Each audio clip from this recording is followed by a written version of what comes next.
পূর্বে নিয়ত করি যে আল্লাহ তাআলা এবং তার প্রিয় হাবিব সাল্লাল্লাহু আলাইহি সাল্লামের সন্তুষ্টি এবং সওয়াব হাসিল নিয়ে ইনশাআল্লাহুল কারীম আমরা আজকে বয়ান শ্রবণ করব।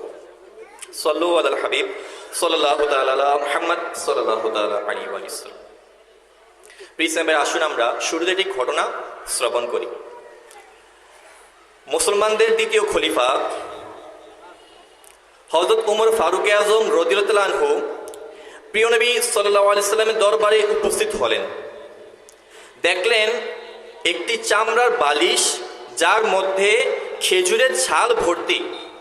প্রিয় নবী সাল্লাল্লাহু আলাইহি সাল্লাম এই বালিশে হেলান দিয়ে আড়াআড়ি কাপড় দিয়ে বুনা খাটে শুয়ে আছেন। খাটে কোনো চাদর বা কাপড়ও ছিল না। যখন প্রিয় নবী সাল্লাল্লাহু আলাইহি সাল্লাম খাট থেকে উঠলেন তখন তার শরীর মুবারকের চিহ্ন লেগেছিল। আল্লাহু আকবার। প্রিয় নবী সাল্লাল্লাহু আলাইহি সাল্লাম এর দুনিয়া বিমুখতার এই দৃশ্য দেখে আশিকে সাদিক হযরত ওমর ফারুক আজম রাদিয়াল্লাহু তাআলা আনহুর মন কেঁদে উঠল, চোখ দিয়ে অশ্রু প্রবাহিত হতে লাগলো। প্রিয় নবী সাল্লাল্লাহু আলাইহি সাল্লাম আশিকের কান্না দেখে ইরশাদ করলেন, হে ওমর, কেন কান্না করছো? আরজ করলেন, ইয়া রাসূলুল্লাহ সাল্লাল্লাহু আলাইহি সাল্লাম, আল্লাহ পাকের শপথ, আমি জানি যে আপনি আল্লাহ পাকের রাসূল। আল্লাহর দরবারে আপনার অনেক উচ্চ মর্যাদা রয়েছে।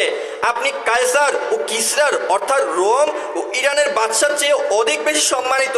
ইয়া রাসূলুল্লাহ সাল্লাল্লাহু আলাইহি সাল্লাম, আমার এই কারণে কান্না এলো যে কায়সারা ও কিসরাতে তো দুনিয়ার নিয়ামত দ্বারা আরাম আয়েশে জীবন অতিবাহিত করছে, আর আপনি আল্লাহ পাকের রাসূল হওয়ার পরও এরূপ সংসার বিরোধী জীবন অতিবাহিত করছেন।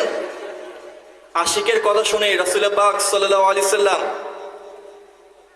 ইরশাদ করলেন, ওমর, তুমি এতে সন্তুষ্ট নও যে তাদের জন্য দুনিয়া আর আমার জন্য হলো আখিরাত। আল্লাহু আকবার।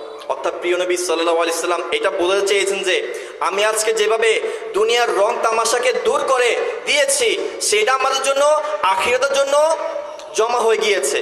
কিন্তু যারা দুনিয়ার বাদশা করেছে এবং দুনিয়ার মধ্যে আরাম আয়েশ ভোগ করেছে, আখিরাতকে ভুলে গিয়েছে, তারা শুধু দুনিয়া পাবে, আখিরাত পাবে না। তো প্রিয় সাহেবেরা, এটা ছিল আমার প্রিয় নবী সাল্লাল্লাহু আলাইহি সাল্লামের দুনিয়াতে বিমুখ হওয়ার একটি ঘটনা। তো আসেন আমরা আরেকটি ঘটনা শ্রবণ করি। প্রিয় নবী সাল্লাল্লাহু আলাইহি সাল্লাম কিভাবে দুনিয়াকে তিরস্কার করেছেন।